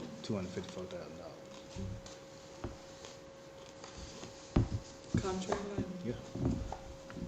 So I thought, I didn't know to what degree. I don't know to what degree, that was, Okay, I knew it was gonna be cut, but I just, I'm just. Yes, sir. Okay, to that point though, okay, I'm looking at, we have a line item that says salaries and sanitation and projected for this year is gonna be $404,000, right? And so how many men do we have currently in sanitation? Now, when I put the budgets together, the number, that salary addendum that I give you, it shows what the budget was in 2025 and what the 26 proposed amount is. Under the sanitation section, you will see, because when I created it, I used the current staff. So So I mean, roughly, how many staff do we have in sanitation right now? and it's just that little form that looks like that. It's about 20 right now, and that's between street and sanitation. Or it's all one department now, but right about 20. Okay, so between street and sanitation, we have about 20 people. Okay, I think, so, well, yeah, you said between the both. okay, so, question. Are the staff, will the staff in streets now be doing most, if not all, what are they gonna be doing in terms of grass keeping and cutting and all of that versus hiring people to do contract labor? Okay, so, I can answer that. No, that's so their roles are to make sure that the public spaces are kept clean, ditches, city lots, abandoned lots, or lots that I know A&P. We have a couple, I think, meetings that you all take care of for the city, but. The purpose of combining street and sanitation was literally so that we could not just focus on grass, but have a much more targeted approach to potholes. We have an issue with certain signage, stop signs, yield signs that are completely overgrown. Some of them are leaning sideways or turned completely the wrong way. So the plan with the combined street and sanitation department is to have a much more targeted approach where we have 3 people working on potholes all day. 2 people going around the city picking up trash out of ditches all day. And that was the plan to bring it on board because that was kind of an understanding. And I've said this before too, I think a good 8 is better than mediocre 15 any day of the week. We are trying to focus on making sure, like I said earlier, the right people are in the right places. So I think that our street and sanitation department, the numbers aren't necessarily the issue because we just heard how much we were spending out in contract labor. We had the people to do the jobs last year. We were paying people a ridiculous amount of money to take care of what the city could have done itself. So there is a process of looking at personnel to make sure we have the right people because we're not done making changes to the personnel throughout the city, and also a targeted approach. We want to make sure that anything that the city is supposed to be touching, we handle that, we take care of that. Yeah. So. Well, I mean, and I only mention that because I would like to see us cut back even the funding for contract labor. And I'm not saying take all of it, but I'm saying take a portion of that and apply that to maybe, I don't know, what's something else down here we could use it for? Street repair, whatever. I mean, to just take some of that out and put it on something that we're gonna functionally need. we can take some of the 55 out? And just, okay, if you have any ideas, let me know, and we can find some area to put it. But one of the things I wanted to add to what Mayor Whitfield said was that what I was going to address was the accounting of street and sanitation. The grass cutting is statutorily a sanitation function, and it's not a street function, even though we've been paying out, that we've been applying it to the street department. And so I have to kind of pay the money back. And so since it's a sanitation function, it's really no, from an accounting standpoint and a payroll standpoint, we can designate some of those employees in the street department that are out cutting grass and doing those type of things. We can account for them in the sanitation payroll. So it doesn't have to be necessarily these employees are strictly street and these are strictly sanitation. Depending on their duties, we can actually, and payroll, process them and the service that they provide to us. I remember Mr. Womack, Ernest Womack, I think a lot of his checks he was paid from street sanitation, parks and recreation. And so when they fill out their time sheets, they kind of let us know, hey, I spent so many hours doing this, I spent so many hours doing that, I spent so many hours doing that. And that was one of the ways I was trying to cut. Our street fund had a deficit balance. And so I'm figuring that if we cut the payroll in, we can cut those expenses and kind of shrink that deficit or turn it into a positive balance.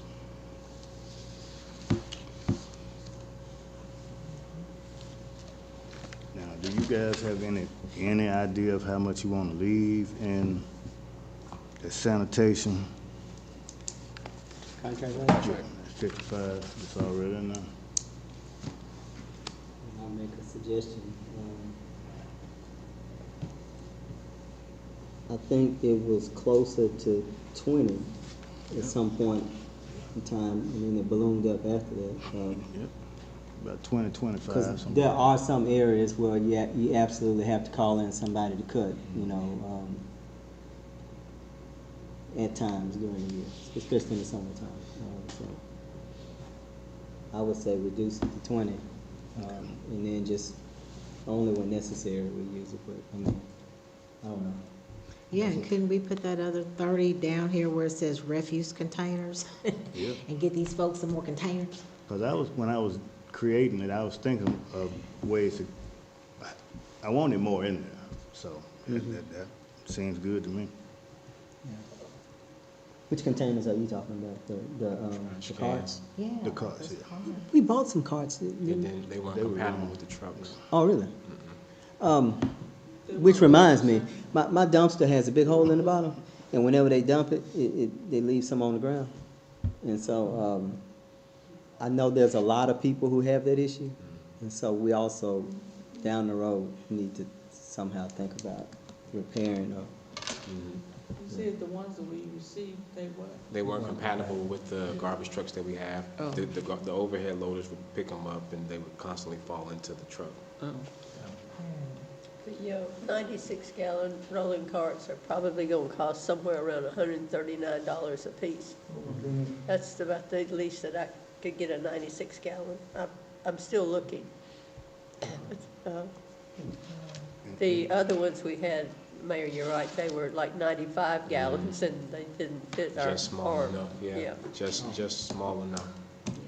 And before you guys move on, let's say a lot of it, but that is the same line item, the contract labor and sanitation is where we put Wash Sellers, the things he was doing for the sanitation department. You said that. I'm about to take a left turn on this.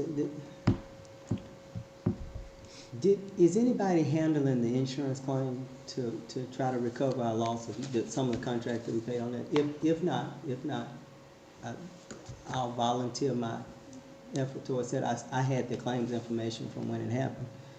If nobody's doing it, but we need to try to recover our as much loss of use as we can on that. And so So I was trying to align that with the hiring of a new director. So the lawyer in me wouldn't like the sanitation director to handle a claim, and that's the reason why I volunteered to do it. I know Ms. Ramsey's handled a number of claims. Of course, you got the city attorney. I kind of do it on a daily basis, so I know what I'm asking for. But I'm saying I don't have to do it. But I just wanted to offer my time to do it if necessary. But I don't know that I would have a sanitation director handle the claim. not to necessarily do it, but to just think about the funds for which type of trucks would be good to use. No. I'm not talking about the truck. When the truck went down, we hired Mr. Sellers to assist in picking up the trash.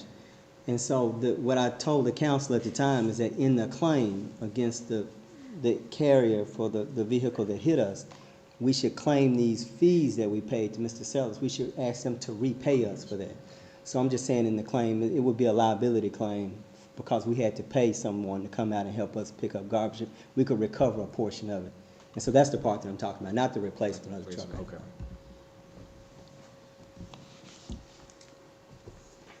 I mean, potentially we could recover a significant amount, a lot of money from that claim, and so.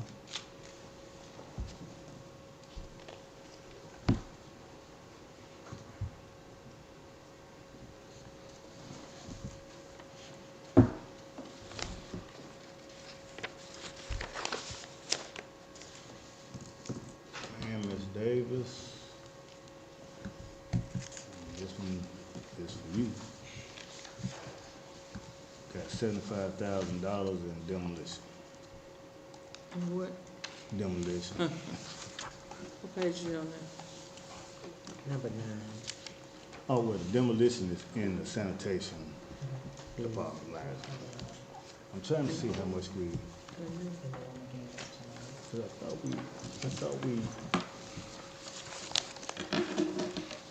thought we used,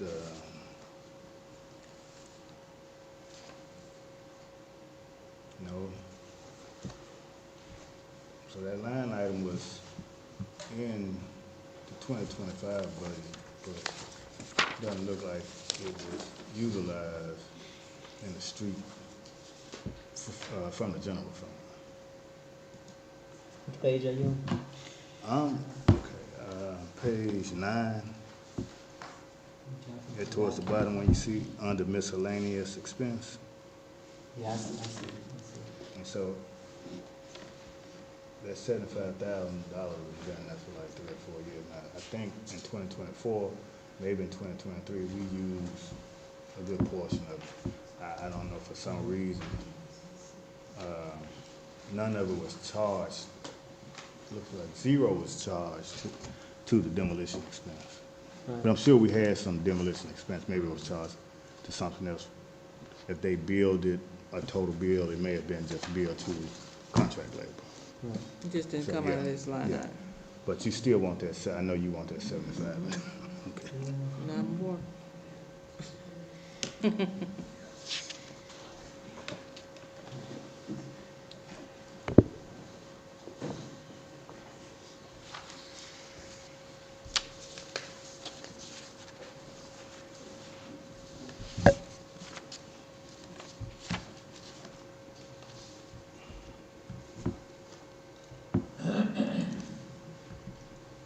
And I believe, let me double check.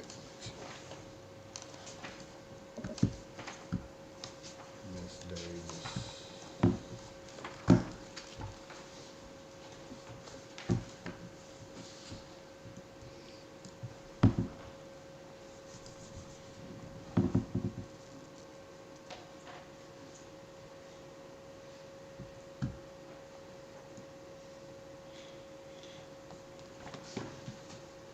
I don't see the line item right offhand, but I believe,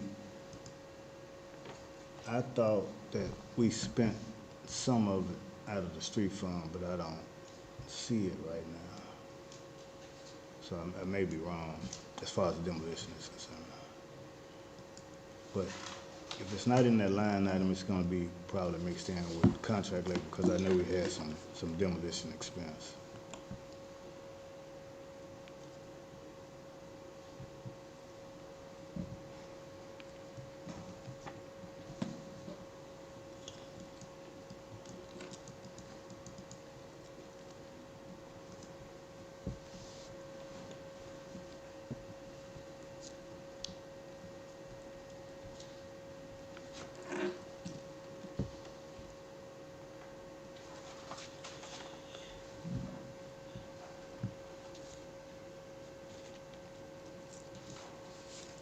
Are there any other areas of interest as well? Anything else highlighted or that provoked a question? When we move over to, well, I guess this is under street fund budget, it's listed under there.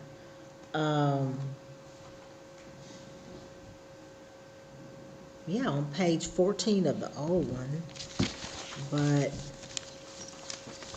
let me see, see if I can find it on, the new one. I guess where it says miscellaneous expense under other services and charges, and it has prisoner care and meals. Oh, yeah, here it is. It's page 12 on the one we got tonight. So, question, is this as it relates to the county jail? Because I don't see any money down here for that. That would be the colored ones that I'm paying on. Yeah, that's, It's page 12 all the way down under miscellaneous expense. okay, so and you're, under physicals.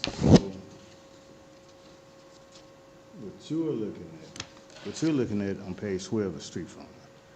So, you know, they have their own checking account, their own pot of money. And so, if they had some prisoners or something that, or some detainees that were helping them do stuff, Stuff. it would be in there under the street. Oh, that's cool, okay. Like we but- used to have a long time ago when they came in the summer and, cut grass and ditches and. And the Yeah, we land, the buy landfill their had an lunch. item as well. It's not Yeah. funded, but they have, a landfill, I think, has one as well. And so if you wanna see that, We just pay for their lunch. that's Yeah, all. or I'm trying to see where the police. So on page 8, you'll see the line item for prisoner carrying meals for the police department, page 8. 8, You know, I have to pay Mariana and all those for yeah, prisoner care every month. that's, So that's as it relates to the county, the prison, okay. Okay, you're under general fund budget, okay.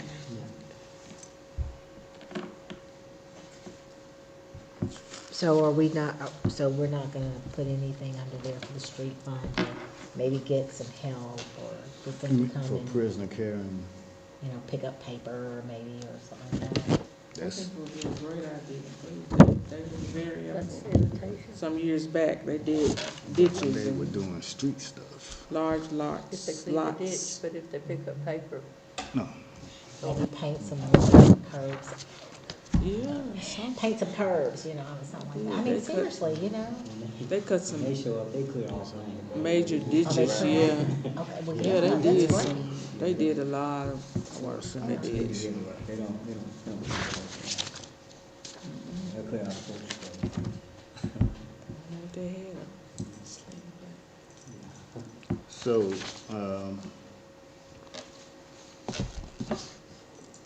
Ms. Ramsey brought to my attention that primarily for grass cutting and picking up paper and stuff like that, that's gonna be in sanitation. So if you want to have prisoner care and meals, that would have to go in sanitation. I mean, if that's what they were doing. What I typically do is, if that's what they're doing, I know it's because they are in, you know, so I kind of throw it in police anyway until if it's used up. What contract? Contract labor? No, we're talking about the prisoner stuff. Well, I'm saying, would they not be, No, because I don't think we're doing is feeding. Yeah, so we're Right. not paying them any money.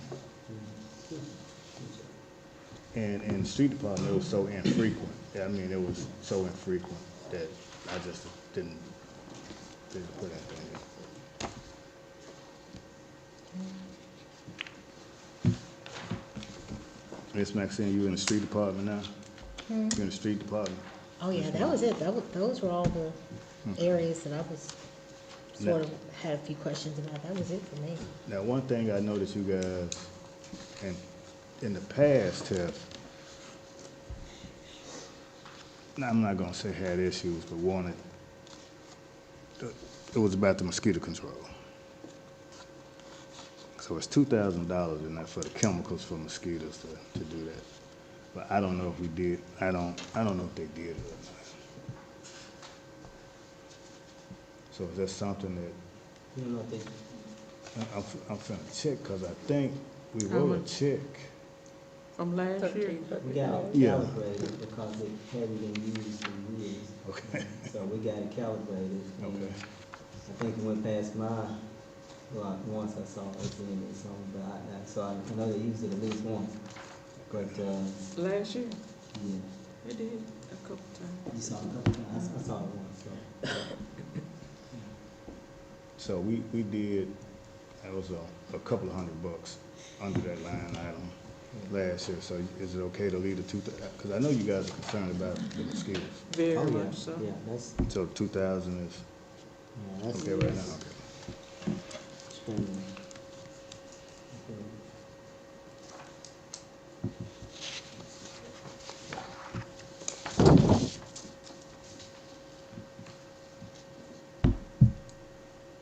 Are there any more questions?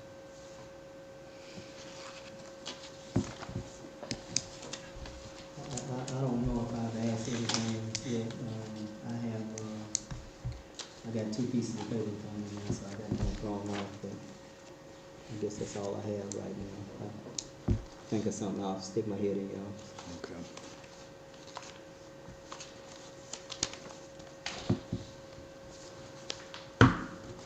Oh, and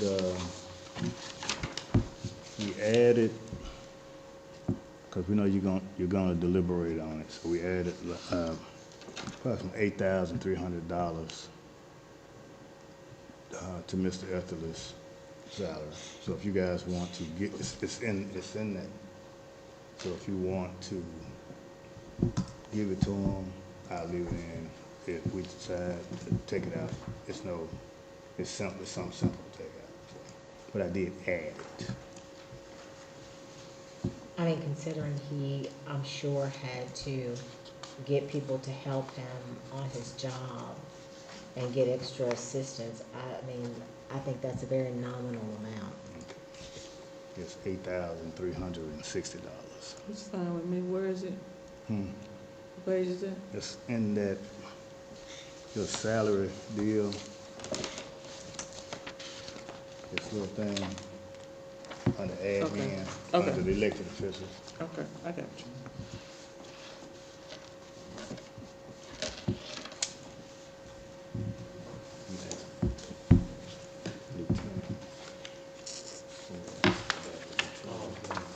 Okay, so we have me and the mayor discussed this, and so I guess we don't really know, but I know I don't, because I asked Mr. Etherly if he could remember what happened when you guys said that you were gonna get a police department some more money once they got a certain level and blah, blah, blah. But you're gonna bring them up to that level. But the base pay that you guys passed was for entry level and patrolman first class. Right. But you also have a lieutenant and a sergeant in there that will still be making below both of them. And they're, higher rank. So your patrolman would be making more than your lieutenant and your sergeant. Were they there in the spring of last year? At those ranks? Yeah. Smith's been there for a good long time.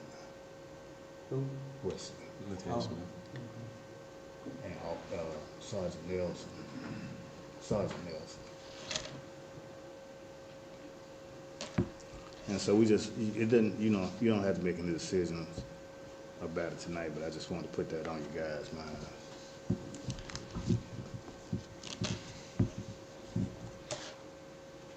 And when I say were they there, I was talking about the rank, when that they were there at that rank in the spring. Oh, yeah.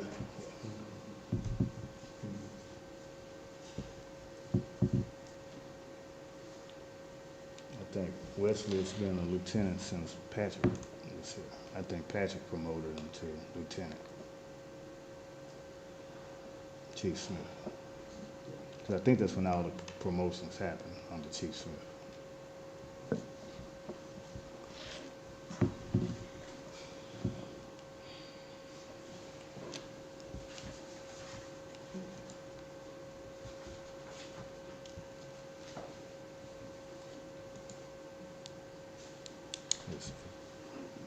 That's all I can come up with, that I think you guys, that would stick out that you guys should probably know about.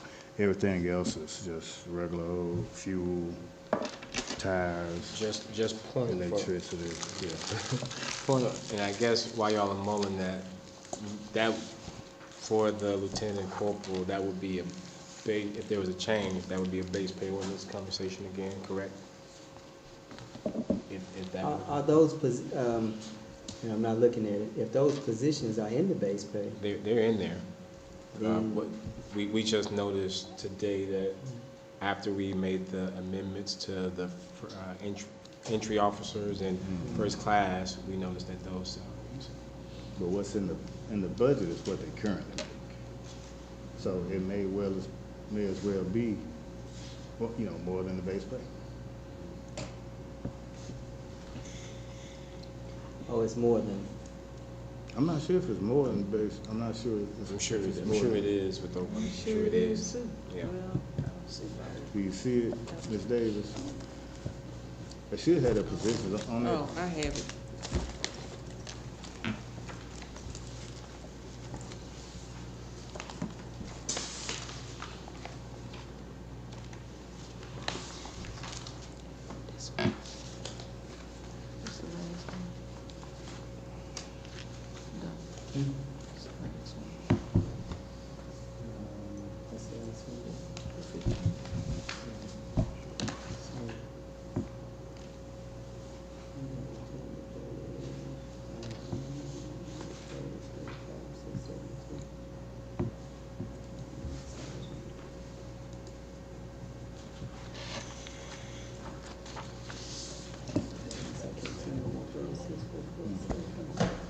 okay, so one is above. Yeah.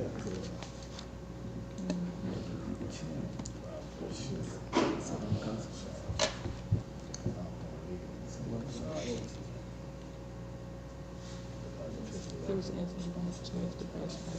I don't know why he asked that.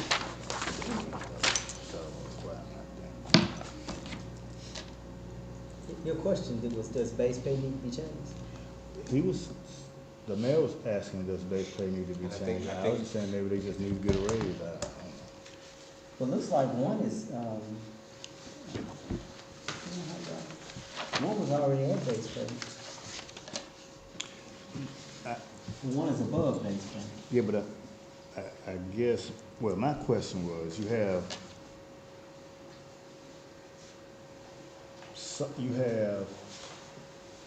entry-level office patrolmen and patrolman first class that are making more than the sergeant. Oh, you saying, we need to Yeah, change, that's- amend base that's pay? what- Yeah. Oh, I see what you're saying. They're making Okay, more, yeah, okay. making more than the sergeant and the Oh, lieutenant. shoot. Yeah, I guess so. Yeah, I guess so. It should be less than the subordinates. It shouldn't be less than the subordinates. So I just didn't, I wanted to bring it to your attention, but I had no idea what amount to put in there. We didn't do it all the way up the ladder because we were trying to just helping to attract new officers. Okay. And I believe they may have just weren't thought about because he may not have realized that Nelson was a sergeant. Right, okay. Because pretty much everybody else was a patrolman entry level or patrolman first class.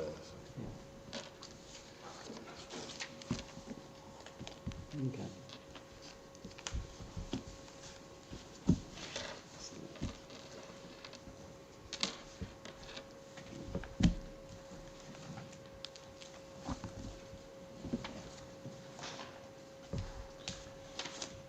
So being that we probably are thinking about amending the base pay and we'll probably want a little extra time looking at the proposal to make sure that all of our questions are answered, do we want to do another special budget or a special meeting Yes. sometime this week or early next week?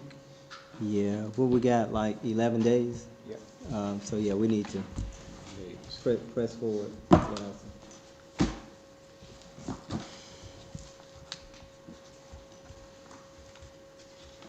So if we're going to have a special meeting, we have between Wednesday, Thursday of this week, or Friday, if people are open to that, and then all of next week. Is there a day that works best for, if I threw out,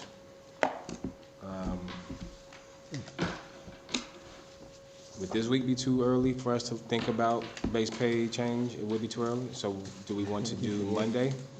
Monday the 26th? Monday the 26th? I mean, it's Tuesday? Tuesday, regular meeting, yeah. I mean, Is that what you think we need to do? huh?